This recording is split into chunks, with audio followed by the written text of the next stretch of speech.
Vamos a continuar con el análisis junto a Luis Rosales, quien ya está en diálogo con nosotros. Luis, como siempre, un placer dialogar contigo. Buenas tardes. El placer es mío y un gran saludo a través de ustedes a toda la gente del Chaco y Corrientes que seguramente nos está viendo. Luis, ¿podríamos decir que es la crónica de una violencia anunciada?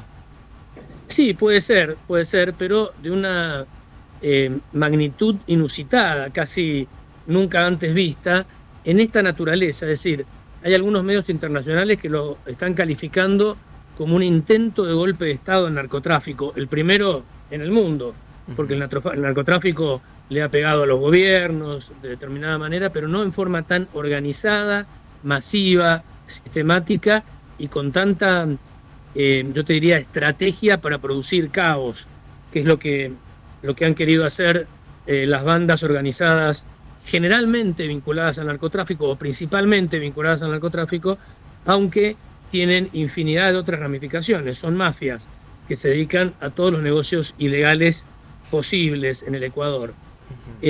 La situación es muy compleja.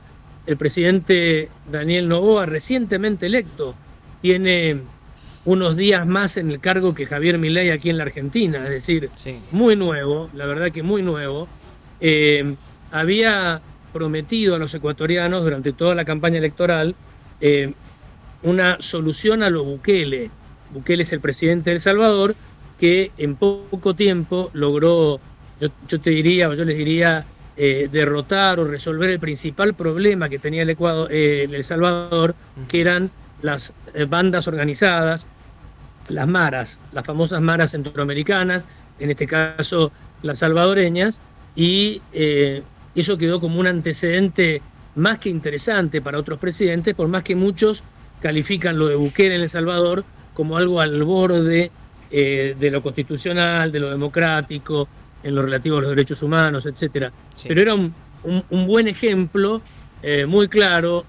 Daniel Noboa, el presidente ecuatoriano, durante su campaña electoral, reciente, muy reciente la campaña electoral, prometió esa solución, la empezó a poner en marcha y ahí provocó esta reacción impresionante por parte de las bandas organizadas del narcotráfico. Además de la toma de este canal de televisión, se intentaron tomar universidades, se han incendiado vehículos, lamentablemente se habla también de que han sido ejecutados policías, o al menos esto se difundió a través de las redes sociales, y las estadísticas que hablan por sí solas, Luis, porque en el año 2017 los homicidios allí en Ecuador eran 4 de cada 100.000 habitantes, tengo entendido, actualmente superan los 40. Bueno, 4, 5, 6 son los valores que tiene Chile, Argentina. Centroamérica había trepado a 100 en algunos países. En El Salvador mismo era uno de los países más inseguros del mundo. Sí. Tener 40 es una situación muy complicada para un país. Habla de que hay algo de fondo que está funcionando mal allí. A ver, ¿de qué se trata esto? Básicamente el Ecuador tiene la suerte y la desventaja de estar ubicado entre Colombia y Perú, el primero y segundo productor mundial de cocaína. Claramente eso marca algo. Por otra parte tiene un puerto muy activo, varios puertos muy activos.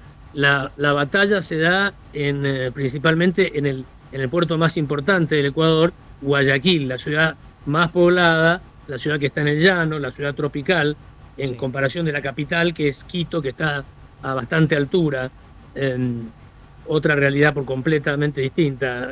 Quito es el Ecuador andino, Guayaquil el Ecuador tropical, el Ecuador caluroso. Se da por el control del puerto, es algo parecido a lo que sucede lamentablemente en Rosario. ¿Por qué se da por el control del puerto? Porque esos puertos son la puerta de salida de la droga hacia los grandes mercados consumidores.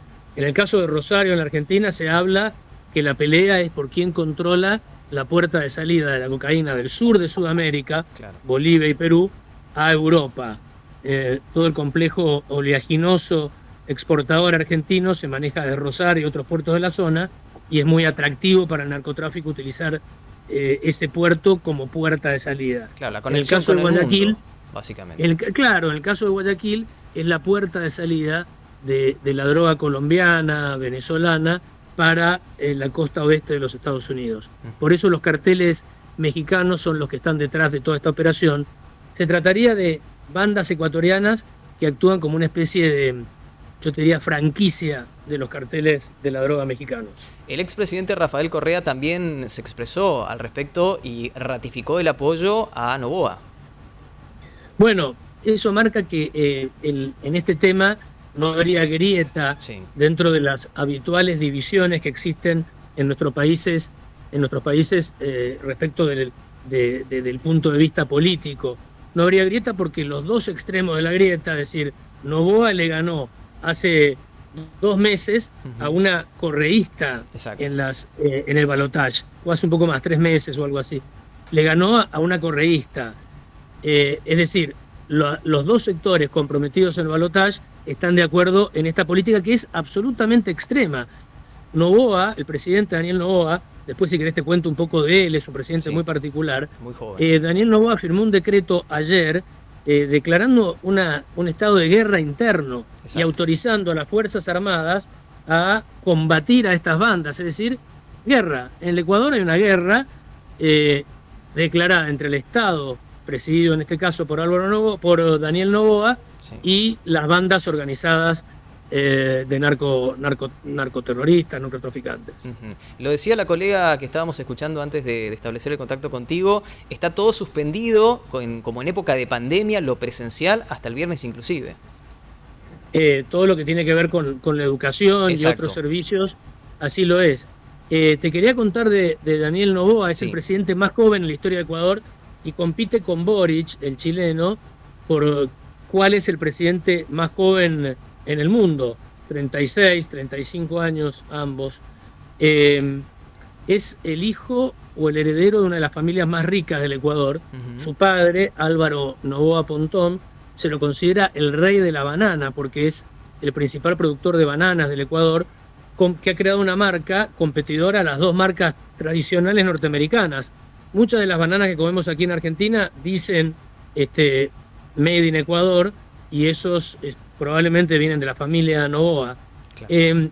Es muy joven, como te decía, y tiene la particularidad de haber estudiado casi toda su carrera.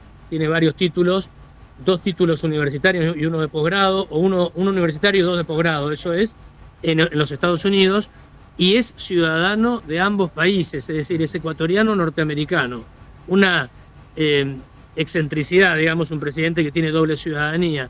Y ciudadanía norteamericana, porque bueno, podría ser por sus ancestros, pero no, es por haber nacido en los Estados Unidos. Y prometió durante toda la campaña la solución a la Bukele.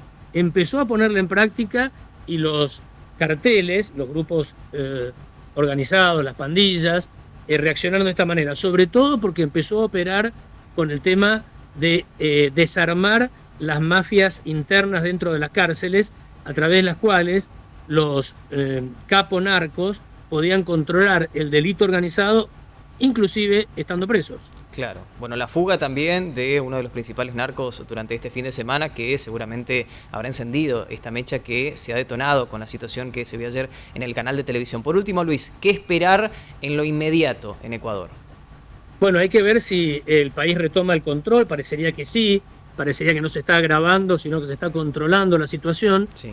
Y con este respaldo político, el presidente Noboa, recientemente electo, esto hay que señalarlo varias veces para que quede bien claro, logra consolidarse en un país donde desde hace mucho tiempo hay mucha volatilidad política. Antes de Rafael Correa, los presidentes duraban muy poco en una crisis. Sí. Después de Correa pasó más o menos lo mismo.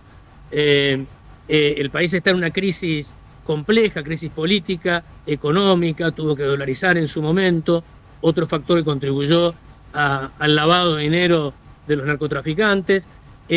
La verdad que es una situación muy compleja que tiene en jaque al Estado ecuatoriano, que tiene que enfrentar este desafío, el presidente recientemente electo, y tiene que enfrentarlo exitosamente. Claro. De lo contrario será otro capítulo más en esta turbulenta historia del Ecuador. Exacto, Noboa que va a tener mandato hasta el 2025 para completar en este caso lo que ha dejado Guillermo Lasso.